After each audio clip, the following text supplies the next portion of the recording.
Hello everyone, good morning. নতুন একটা সকালে নতুন একটা ভিডিও নিয়ে হাজির হয়েছি আবারও। কেমন আছো তোমরা সবাই বলো? আশা করছি সবাই খুব ভালো আছো, সুস্থ আছো। সকলেই সুস্থতা কামনা করে আরেকটি নতুন ভিডিও শুরু করলাম। এইটা হচ্ছে আমার জন্মদিনের পরের দিনটা। তো পরের দিন সকালবেলা ঘুম থেকে উঠেই কিন্তু আগে আমার কাপড়টা ধুয়ে দিয়েছি, কারণ কি বলো তো, এটার মধ্যে কেক লেগেছিল, তো কেকটা উঠছিল না, তাই জন্য ভালো করে ধুয়ে দিয়েছি। কেকটা কিন্তু একদম পরিষ্কার হয়ে গেছে। তারপর নিচে এসে স্নান টান সেরে পুজো দিয়ে একদম এই যে বেরিয়ে পড়েছি আমার ননদের বাড়িতে যাওয়ার জন্য। এখন বাজে সকাল 10টার মতো, আর আমরা কিন্তু সকালবেলায় একটু একটু করে খাওয়া দাওয়া করেই বেরোবো, কারণ ওইখানে যেতে যেতে প্রায় 1.5 ঘন্টার মতো টাইম লাগে। তার জন্য কিন্তু সকালবেলা খাওয়া দাওয়াটা সেরেই যাব। আর কি বলো তো, তেমন কোনো ব্রেকফাস্ট করি না, আমার অনেক প্রবলেম আছে, এটা ওটা খেতে পারি না, তাই জন্য অল্প একটু ভাতই খেয়ে নিলাম। খেয়ে দিয়ে বেরোবো, আর ওইখানে গিয়ে কিন্তু দুপুরবেলা খাওয়া দাওয়া হবে, কারণ সকালবেলা গিয়ে একটা প্রবলেম, তাই না? তাই জন্য কিন্তু আমরা সকালবেলা খাওয়া দাওয়া করেই যাচ্ছি বাড়ি থেকে। তো দুপুরবেলা ওই বাড়িতে গিয়ে আবার খাওয়া দাওয়া হবে আর কি। তো যাই হোক, তারপর এই যে দেখো আমরা কিন্তু বেরিয়ে পড়েছি একদম। বেরোনোর সময় কিন্তু দোকান থেকে টুকটাক জিনিসপত্র নিয়ে নিলাম, যেমন চিপস, জেলি, এই সমস্ত কিছু আর কি আমার ননদের ছেলের জন্য। তো যাই হোক, একদম বেরিয়ে গেছি। আর আজকে যে ড্রেসটা পরেছি ওইটা কিন্তু তোমাদের দাদাভাই আমাকে কিনে দিয়েছিল। ভেবেছিলাম ননদের বাড়িতে যাব শাড়ি পরেই যাব, কিন্তু কি বলতো, অনেকটা দূরের রাস্তা, যেহেতু আমরা স্কুটি করে যাব, তো এত দূরের রাস্তা বাবাইকে নিয়ে সামলাতে পারবো না শাড়ি পরে, আবার বাবাই রাস্তাতে ঘুমিয়েও পড়বে। তাই জন্য তোমাদের দাদাভাই বলছিল যে শাড়ি পরতে হবে না, এই চুড়িদারটাই পরে নাও, শাড়ি পরলে পরে প্রবলেম হবে ওকে নিয়ে বসতে। তোমাদের সঙ্গে কথা বলতে বলতে কিন্তু আমরা অনেক দূর এসে গেছি। আমরা এখন এসেছি বিশালগড় বাজারে। তো এখান থেকে ওদের বাড়িতে যাওয়ার জন্য কিছু ফল নিয়ে নিই। তোমাদের দাদাভাই বলছিল মিষ্টির দোকান থেকে কিছু নেবে, তো আমি মানা করেছি, কারণ মিষ্টিটা এখন কেউ খেতে চায় না, জানো তো। মিষ্টি যেরকমভাবে নেবে সেমনভাবেই পরে থাকবে, তাই জন্য বললাম যে কিছু ফল নিয়ে নাও। ফলগুলো নিলে সবাই খেতে ভালোবাসে, আমার ভাগ্নেও খেতে ভালোবাসে। ওরা মিষ্টিটা একটুখানি কম ভালোবাসে, ফলটাই মোটামুটি ভালোবাসে, তাই জন্য কিন্তু ফল নিয়ে নিলাম। তো যাই হোক, ফল নেওয়া একদম হয়ে গেছে আমাদের। এখান থেকে তরমুজ, আপেল, এই সমস্ত কিছু নিলাম আর কি। তো যাই হোক, তারপর এই যে সোজা চলে এসেছি কিন্তু ননদের বাড়িতে। এসে এই যে দেখো আমার ভাগ্নে সাহিত্যম, ও কিন্তু ওর ভাইকে সব কিছু দেখাতে বসে পড়েছে। ও যে তবলা শিখে, ওই তবলাগুলো দেখাতেও বসে পড়েছে। ওর কাছে কি আছে না আছে সব কিছু দেখাচ্ছে এখন একে একে। এই যে দেখতে পাচ্ছ।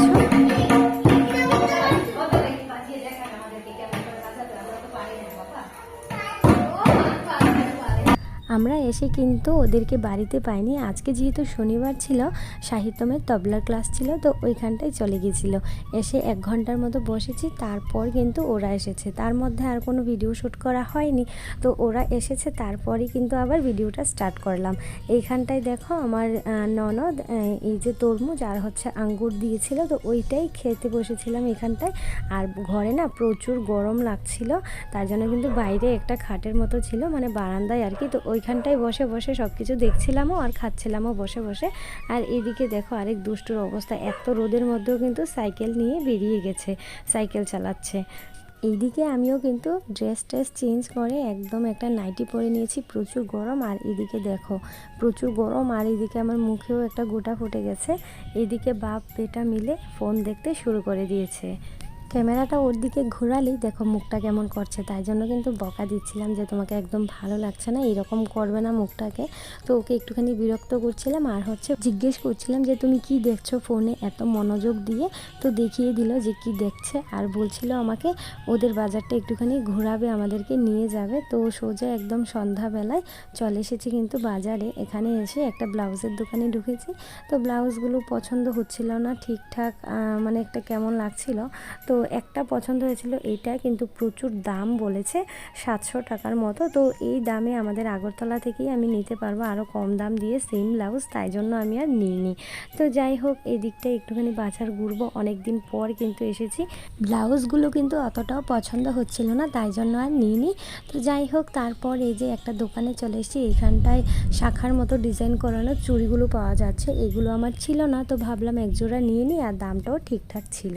তো যাই হোক, আমার সঙ্গে কিন্তু আমার ভাগ্নেও এসেছে, দেখতেই পাচ্ছ তোমরা, আমরা 4 জন এসেছি।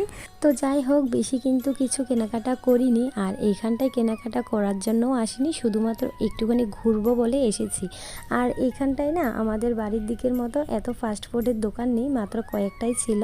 আমাদের পছন্দ মতো কোনো কিছুই পাচ্ছিলাম না। তারপর এই যে দেখো একটা দোকানে ঢুকেছি, এইখান থেকে সবার জন্য এগরোল আর হচ্ছে চাউমিন অর্ডার করেছিলাম।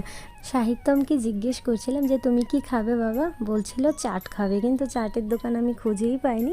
তো যাই হোক, এই দিকটায় দেখো 2 ভাই খেলা করছে, আর আমাদের কিন্তু ওই দিকটায় এখনও অর্ডারগুলো দিয়ে যায়নি, রেডি হচ্ছে, তারপর দেবে আর কি। ফাইনালি আমাদের খাবার একদম চলে এসছে, দেখতেই পাচ্ছ।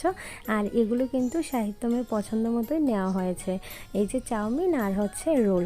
এগুলো চাট পাইনি বলে ওকে জিজ্ঞেস করলাম চাট বাদে আর কি খাবে, তো বললো এগুলোই খাবে, তাই জন্য কিন্তু এগুলোই নেওয়া হয়েছে। আর আমরা এখান থেকে খেয়ে যাব, আর আমার ননদের জন্য কিন্তু একটা রোল নিয়ে যাব। আর কি বলো তো, আমার ননদের শ্বশুর মশাই শাশুড়ি মা ওনারা কিন্তু এগুলি খায় না, ওনারা গোসাই, ওনারা পেঁয়াজ রসুন এই সমস্ত কিছু খায় না আর কি। আর আমার ননদের হাজব্যান্ড হচ্ছে দোকানে, উনি 11টা বাজবে রাত যেতে যেতে বাড়িতে, তাই জন্য ওনার জন্য নেওয়া হবে না আর কি, শুধু ননদের জন্যই নিয়ে যাব। কারণ দোকান থেকে বাড়ি ফিরতে অনেকটাই লেট হবে, এত রাত করে এগুলি খাবে না, গিয়ে শুধুমাত্র একটুখানি ভাত খাবে, সেই জন্য আর কি। আর এখন দেখো আমরা যেই দোকানটাতে এসেছি সেটা হচ্ছে দাদাভাইয়ের দোকান, মানে আমার ননদের হাজব্যান্ডের দোকান। আমি আমার ননদের হাজব্যান্ডকে দাদাভাই বলেই ডাকি আর কি। তো বাজারে যেহেতু ঘুরতে গেলাম, দাদাভাইয়ের সঙ্গে একটুখানি দেখা করে আসলাম আর কি, বাজারেই ওদের দোকান আর কি।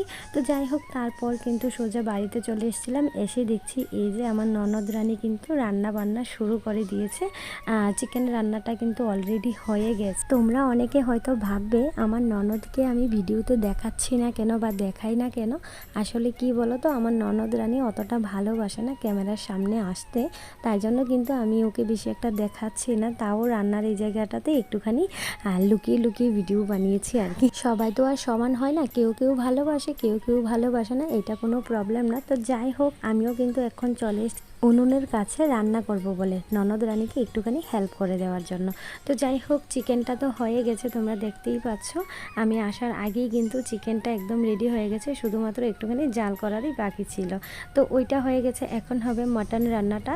আর মটনটা কিন্তু আমিই রান্না করব। দিদিভাই বলছিল যে আজকে মটনটা তুমি রান্না করো, আমি একটা করেছি তুমি একটা করো, দেখি কারটা বেশি ভালো হয়। সেই জন্য কিন্তু আমি বসে পড়েছি এখন মটন রান্না করতে। আর তোমাদের দাদাভাইও বলছিল যে আমার হাতে মটন খাবে। তো যাই হোক, এই দিকটায় আমি রান্না করতে বসেছি, আর আমার দিদিভাই হচ্ছে যা যা দরকার আর কি ঘর থেকে এনে দিচ্ছে। আর ওরা কিন্তু মাটির উনুনে তেমন রান্না করে না, আজকে যেহেতু রান্নাবান্নাটা একটুখানি বেশি, তাই জন্য কিন্তু মাটির উনুনে করছে, না হলে কিন্তু গ্যাসেই করে ঘরের মধ্যে। তো যাই হোক, এই দিকটায় কিন্তু সবাই মিলে বসে বসে মাটির উনুনে রান্না করছি, বেশ ভালোই লাগছে।